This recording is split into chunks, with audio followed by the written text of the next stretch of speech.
We don't need cooperation. That's what a Republican state representative said today as the Assembly votes to advance bail reform. Fox 6 investigator Brian Polson explains why you may get a say on a key piece of legislation, but Governor Tony Evers will not.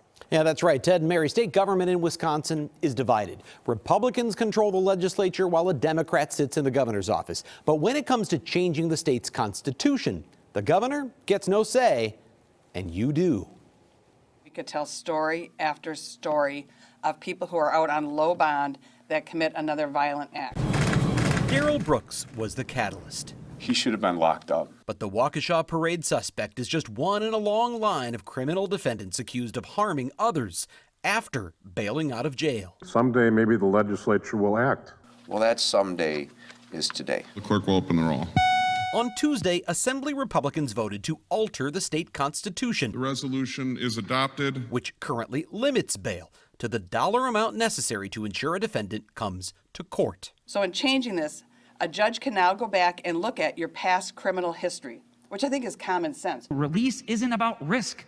It isn't about danger. It's about money. Milwaukee Assemblyman Evan Goyke wants bail reform, but says using cash to measure risk hurts poor defendants most, while allowing dangerous criminals with access to money to go free. If they have the money, that individual can buy their way out of jail. But Delafield Representative Cindy Duco isn't worried about getting bipartisan support. We don't need cooperation across the aisle.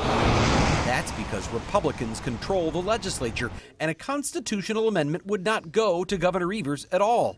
Instead, it would go to voters in a statewide referendum, which could happen as early as April of 2023. The voters of Wisconsin are going to decide what kind of people they want to let out on the street. 13 Democrats, including Milwaukee's Sylvia Ortiz-Velez and Daniel Reamer, voted with Republicans today in approving the constitutional amendment.